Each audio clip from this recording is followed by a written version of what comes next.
Hey guys, my most anticipated game for this year so far is Wildstar. If you don't know what it is, or only know a little bit about it, then stick around because I will be going over all the important parts of this sick looking sci-fi MMO. A few years ago, a group of 17 Blizzard employees that had worked on Vanillaware left and went off to create their own company named Carbine Studios. This was around 2005ish I think, and come 2011, the MMO Wildstar was announced at Gamescom. The upcoming science fiction massively multiplayer online role-playing game is set to release this year and is in closed beta right now. The game takes place on the fictional planet Nexus, where a mysterious and powerful race known as the Elden have disappeared, leaving behind a wealth of technology and secrets for players to explore. There will be 8 races that make up the 2 opposing factions, the Exiles and the Dominion, with 6 classes to choose from at release. So that was a bit of background info. Now let's talk about what the game has said to offer. Wildstar has a big PvP focus, and this drew me in straight away, seeing as I love killing other players. Way more than I probably should, but nonetheless I love the competitive scene. The PvP systems they are talking about sound so good that I'm working on a video specifically covering the player versus player aspects of the game in detail, and because there's so much to do in PvE scene as well, I'll most likely be creating another video covering the 40-man raids and stuff like that in detail. But getting into the very brief overviews, we will start with what has always been my favourite, arena or structured PvP. They have a system that will have the traditional 2v2, 3v3 and 5v5 battles, but from what I have read they are planning to bring arena to the next level with leaderboards, profile pages, spectator modes and support tools for streaming. Along with arena there will be battlegrounds, dueling and war plots, but you'll have to wait for my video that goes in depth with PvP to hear about the flying war plots that you build and then have 20v20 or 40v40 matches on, as well as how battlegrounds work. No teasing was meant in the making of this video. In Wildstar, you'll be able to own your own sky plot, which is your own house and land, to put it in short. I watched a video only a few days ago that absolutely blew me away with how cool these things are, so I will link it in the description of this video for you to check out. If you are even the slightest bit interested in having your own sky plot, then I recommend highly that you watch this video.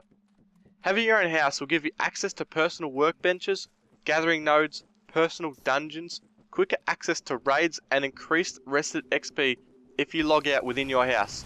I'm not normally into stuff like this, but after watching that video I've already started brainstorming what my sky plot will have on it. Now let's briefly talk about the raiding that Wildstar will have. While looking up info to do with the dungeons and raiding that Wildstar will have, I come across an article on their website that said this: "We aren't going to have a raiding system just for the sake of it. We want one cool enough so that the best raiding guilds come to Wildstar, which means we need to do both the regular stuff well and have some cool new stuff to take things to the next level." The raids will be 20 or 40 man instances and will have difficult and rewarding content for the PvE focused players. Guilds are present in Wildstar, and in what seems to be a pretty big way. They are pushing a type of currency known as guild influence, which is gained by doing whatever you want as long as you are with guildmates. The more members doing the activity with you, the more influence you will gain, and you can spend it on unlocks for the guild, buffs and consumable items. My favourite thing about the guild system is that instead of wearing a tabard for example, you have what is called a guild holomark. Holomarks are holographic emblems projected on your back, shoulders, above your head or any combination of those, and they are completely customizable, so be on the lookout for some sick guild designs when the game drops. Wildstar will have its dungeons as well, and these actually look like they won't be an absolute face roll. I'll link a video in the description showing a pretty in-depth overview of the first dungeon and some of the teamwork that is required. Ship-hand missions is another thing that caught my attention. These are special kinds of quests that can be completed by 1 to 5 people. The developers explained ship-hand missions as this: a concerned pilot will be milling about by their away ship, seeking out pioneers to help them with some disaster that's happened off-world. Take the quest, board the ship, and you'll be whisked away to somewhere completely different to troubleshoot, which probably means literally shooting the trouble. Ship hands play like extended sequential quests. You uncover the problems as you move through the ship and fix them up. Ship hands have optional objectives if you want to go above and beyond too.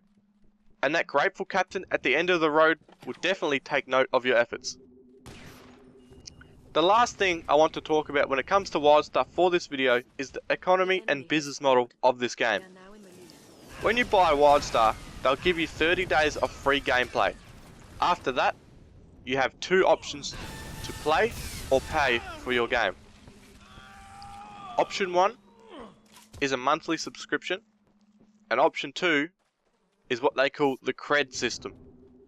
Cred is an item that can be purchased online at the Wildstar website, and then can be bought and sold with other players in the game. This trading happens via commodities exchange, basically a stock market that lets you trade cred to other players for earned in-game gold. So for those of you who do not want to pay for a subscription fee, you can use your first month of gameplay to earn gold while playing Wildstar. Then when the next month comes around, instead of paying the monthly subscription fee, you can use your gold that you earned in-game to purchase cred from other players in the commodities exchange. Boom, you cash in a cred for a month of game time and you're good. You can continue this cycle over and over again, enabling you to play to pay for Wildstar. For the economy side of things, to handle inflation and the auction house being manipulated, Wildstar will also have some money sinks in place. These include repairing gear, housing, training, trading fees and taxes, as well as a heap of optional expenses if you want to be the one with the coolest stuff. That's all I have to say in this video. It was very brief in some cases, but be looking out for my other videos coming soon where I'll go into detail with most of the topics I mentioned today.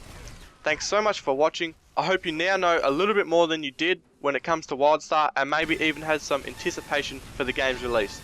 Please like the video if you enjoyed it, subscribe to keep up to date with more Wildstar news, comment if you're excited for this game, and I will see you guys next time.